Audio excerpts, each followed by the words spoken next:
In 1511, a single cup of coffee was enough to get you executed, but the story does not start there. It starts much earlier, in a place most people have never heard of.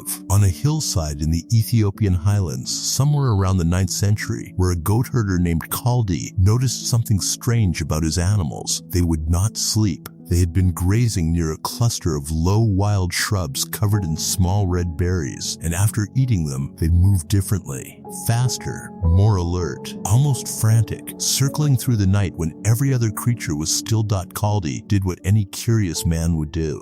He picked the berries and brought them to the nearest monastery. The monks were skeptical. One of them, according to the legend, threw the berries directly into the fire, declaring them the work of the devil. But as the berries burned, something happened. The room filled with an aroma unlike anything they had encountered before. The monks raked the roasted berries from the embers, dissolved them in hot water, and drank that night. They did not sleep either. And for the first time, they prayed through the entire darkness without fatigue. Now, historians will tell you that the Kaldi story is likely legend. The earliest written accounts of coffee do not appear until the 15th century. But what is not legend is this. In the ancient kingdom of Kaffa, in what is now southwestern Ethiopia, wild coffee plants had been growing for thousands of years. The people of that region had been chewing the leaves and berries for generations, not as a drink, but as food, mixed with animal fat and shaped into small balls for energy on long journeys. This was coffee, long before the cup, long before the calf, long before the commodity. The first recorded scholarly reference to coffee's stimulating properties comes from the writings of the Persian physician Ibn Sina, known in the West as Avicenna, who described a drink called bun and its effect on the body sometime around the year 1000 pot. But no one could have known then what this quiet plant, growing wild and unnoticed in the hills of Africa, was about to do to the world. The monks kept drinking. The secret stayed inside monastery walls. For now, because the man who would take it beyond those walls and build the world's first coffee empire had not yet arrived. By the 15th century, coffee had made a journey from the Ethiopian highlands across the Red Sea into the hands of Yemeni Sufi mystics who were searching for exactly what it offered: the ability to stay awake. The Sufis were practitioners of an intensely devotional form of Islam. Their ceremonies, called dhikr, involved hours of chanting, prayer, and meditation deep into the night. Fatigue was the enemy of devotion. And then coffee arrived. A Yemeni scholar and mystic named Ali ibn Omar al-Shadili is often credited as one of the first to formally cultivate and popularize the drink among Sufi communities. In the port city of Mocha, a name the world would eventually attach to the drink itself, coffee was grown, roasted, and traded. Mocha became the world's first coffee export hub, shipping beans across the Arabian Peninsula and into Persia. From Yemen, coffee moved to Mecca, then to Medina, then to Cairo and Damascus. And wherever it arrived, something remarkable happened. People gathered. The Kave Khane, the coffee house, was born. These were not simply places to drink. They were something entirely new in human civilization. Public spaces where a merchant and a scholar and a carpenter could sit at the same table, where ideas moved freely, where argument was not just tolerated, it was the point. In a world where power flowed strictly from palace to mosque to marketplace, the coffee house was a rupture, a place with no hierarchy, a space where the person with the sharpest mind mattered more than the person with the largest inheritance. Within decades, Mecca had more coffee houses than mosques. People debated theology, poetry, politics, and philosophy. News traveled, rumors spread. Ideas that could never be spoken in a court or a sermon circulated freely over small ceramic cups. Coffee was not just a drink anymore. It was the architecture of a new kind of thinking, and that made it dangerous because someone was watching. And what they heard inside those coffee houses made them reach for a very different kind of power. In 1511, the governor of Mecca made a decision that would echo echo across the next 5 centuries of coffee history. His name was Care Beg, and he ordered every coffee house in the city closed. His reasoning was straightforward, if not entirely honest. He claimed coffee was an intoxicant, that it clouded the mind like wine, which was forbidden under Islamic law. He gathered a council of religious scholars to agree with him. Some did, many did not. The debate over whether coffee was haram had been simmering for years, and it had no clean answer. But Care Beg's real concern was not theology. It was politics. Inside the coffee houses of Mecca, people were talking about him, about the government, about the Sultan, about everything the powerful preferred to keep unspoken. The coffee house was a room where ordinary people could say things that, spoken anywhere else, would earn them a swift and violent punishment. He burned the coffee stalks. He closed the houses. He threatened punishment for those caught drinking. The ban lasted less than a year. The Sultan in Cairo, who sat above Care Beg in the Ottoman hierarchy, overruled the order almost immediately, not because he disagreed on principle, but because the Ottoman treasury had already grown dependent on coffee. The trade routes through Mocha generated enormous tax revenue. The empire ran, in part, on the same drink the governor wanted to eradicate. Care Beg was removed from his post shortly after Coffee had survived its first political attack, and the lesson was written clearly in the outcome. Even the most powerful men in one of the world's most powerful empires could not stop it. The Ottoman failure to suppress coffee would be repeated again and again across the next century in Mecca, in Cairo, in Constantinople, each attempt weaker than the last. Each failure proving the same uncomfortable truth. Coffee did not serve power, it undermined it, and it was about to cross a sea when coffee arrived in Venice in the early 1600s. Carried by Ottoman traders through the ports of the Mediterranean, Europe did not know what to make of it. It was dark, it was bitter, it came from the Muslim world, and it did something to the body that no one could fully explain. The Catholic Church was asked to weigh in. Some priests called it the bitter invention of Satan. A petition reached Pope Clement VIII, requesting that he condemn the drink as an Islamic threat to Christian civilization. The Pope agreed to taste it first. He loved it. He reportedly blessed it, declaring that it would be a pity to let the devil have something so delicious exclusively for himself. With the blessing of Rome, coffee moved freely. By 1650, the first coffee house in England had opened in Oxford. Within 2 decades, London alone had over 300. They were called, with considerable accuracy, penny universities because for the price of 1 penny, the cost of a cup, any man could sit for hours in a room filled with lawyers, merchants, scientists, and writers, reading pamphlets and arguing about the world. And out of those arguments came institutions. Lloyd's of London, the insurance market that still exists today, was born inside Edward Lloyd's coffee house on Tower Street. The London Stock Exchange evolved from the trading conversations happening in Jonathan's Coffee House in Exchange Alley. The great scientific societies of 17th century England were as likely to meet over coffee as over any formal document. Europe had been drunk for 1,000 years, not figuratively, but literally. Beer and wine were safer than contaminated water, and breakfast for most Europeans included ale. Coffee replaced that fog with something else entirely. Focus, speed, argument, clarity. The Enlightenment did not happen in universities. It happened in coffee houses. But someone was about to threaten the supply of everything that made it possible, and the plan they hatched would change the map of the world.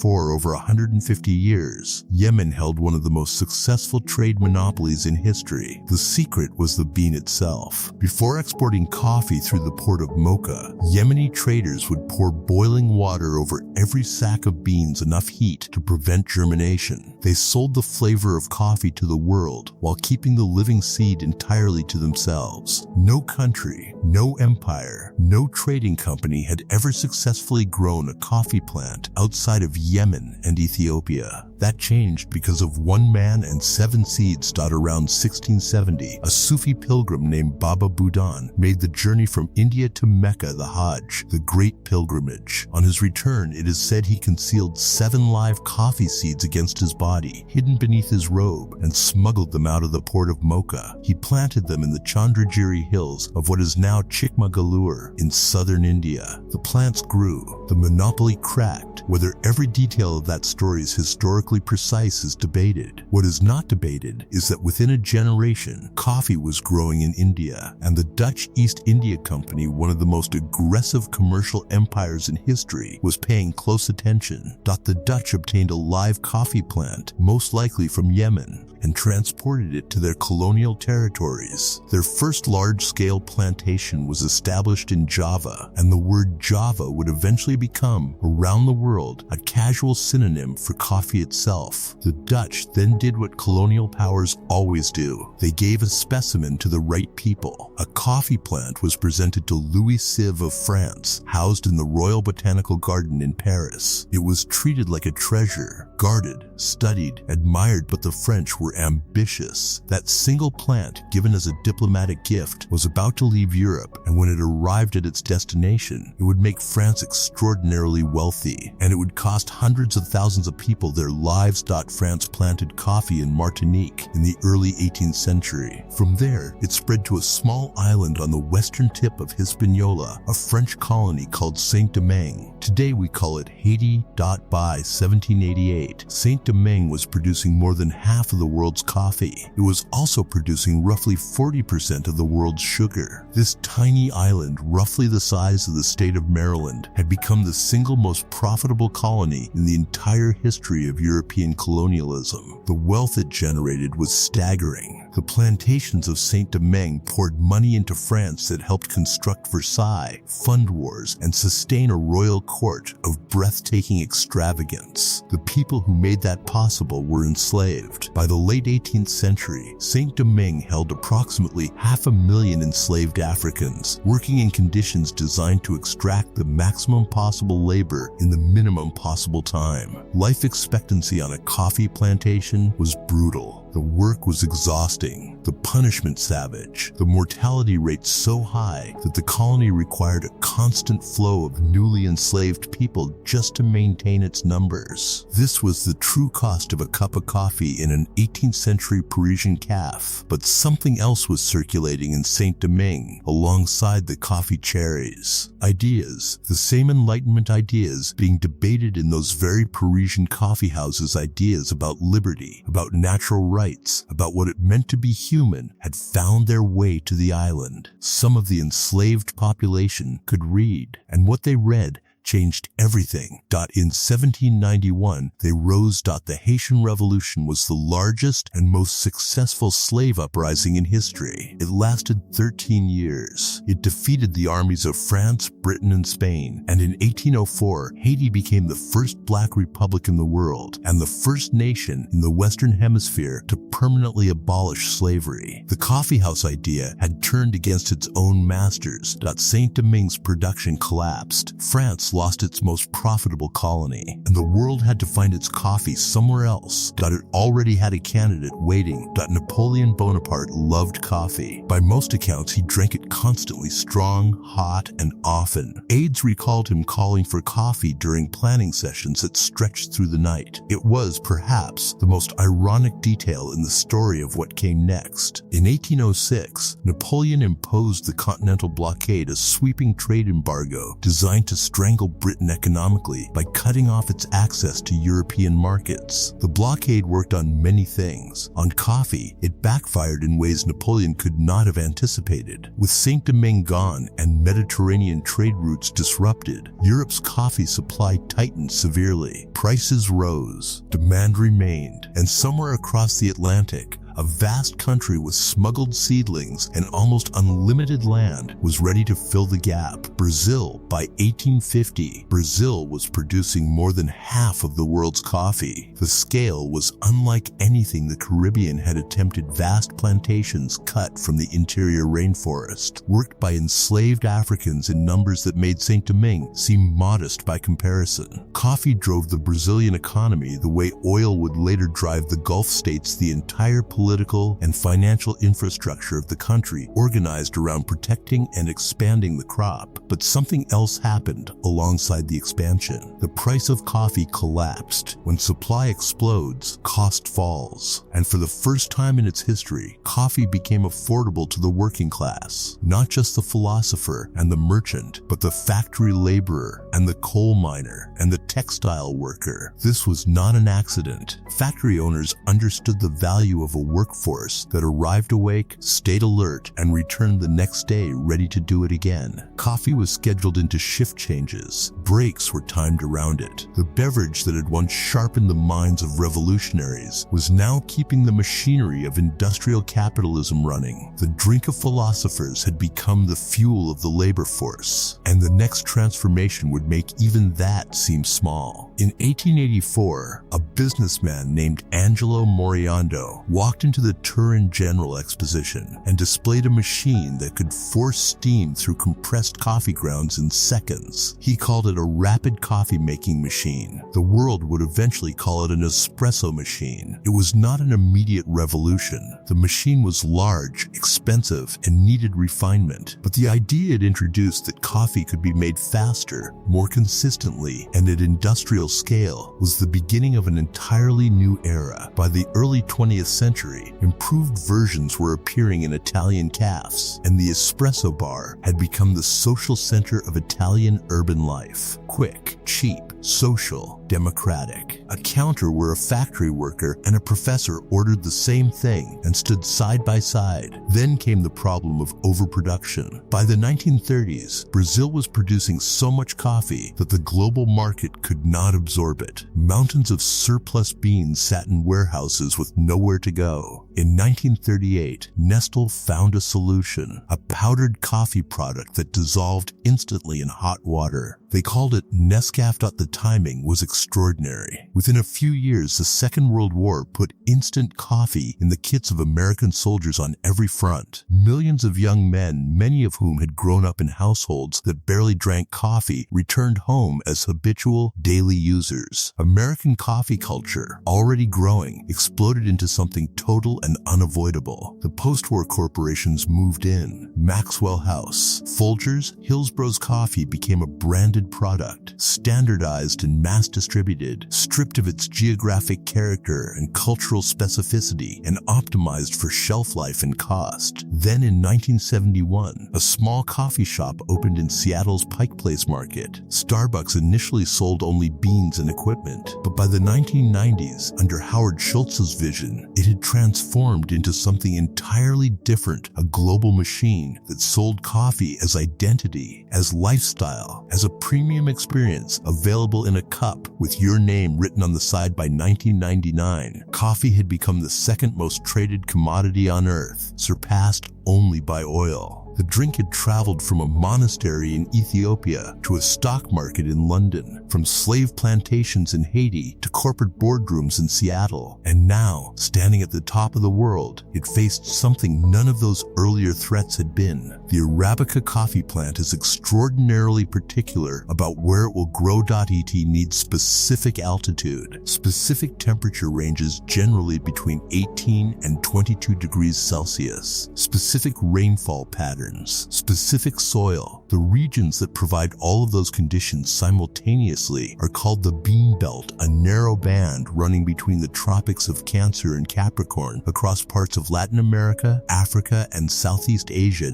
That belt is shrinking. Climate scientists project that by 2050, up to 50% of the land currently suitable for Arabica coffee cultivation will no longer be viable. Rising temperatures, shifting rainfall patterns, and increased frequency of extreme weather events are slowly erasing the precise conditions that coffee requires. Pests and diseases that once could not survive at higher altitudes are now climbing into the growing zones. And in Ethiopia, where it all began, the impact is already measurable. Farmers in regions that have grown coffee for generations are watching their yields decline. Some are abandoning the crop entirely. The highland forests where Chaldees goats supposedly grazed 1,000 years ago are warming and changing. There is a particular cruelty in that geography. The countries that grew wealthy from coffee, Europe, America, the great commodity markets, are also the countries most responsible for the carbon emissions that are now threatening the plant they depended on. The farmers of Ethiopia and Colombia and Vietnam, who contributed least to the climate crisis, are absorbing the most immediate cost, but science is not surrendering. Researchers are excavating the genetic history of coffee, searching for wild species that were never commercially developed varieties of the Coffea genus that survived hotter, drier conditions in the African interior for millennia without human cultivation. In Ethiopia alone, there are thought to be dozens of wild coffee species that the global market never adopted. Some of them may hold the genetic resilience that modern agriculture lost in the pursuit of yield and flavor. The race is on to find them before the forests that contain them are gone. And this is where the story completes itself. Coffee began as a wild plant, growing without human assistance, discovered by accident, spread by pilgrims and pirates and merchants and empires. It toppled monopolies, ignited revolutions, built stock markets, funded slavery, survived bans, and outlasted the kings and emperors who tried to control it. Now it needs something different from us. Not a sultan to suppress it, not a colony to exploit it, not a corporation to brand it. It needs the same thing it has always provided to the people who drank it: attention, presence, the willingness to sit still long enough to think clearly about what matters. Every cup you drink may be numbered. The question is, what will we do with the time it buys us? If this story changed how you think about something you drink every single morning, subscribe for more deep dives into the hidden histories behind ordinary things. And tell us in the comments, which part of this story surprised you the most? The banned Ottoman coffee houses, the Haitian Revolution, or the science that says your morning cup might not survive the century?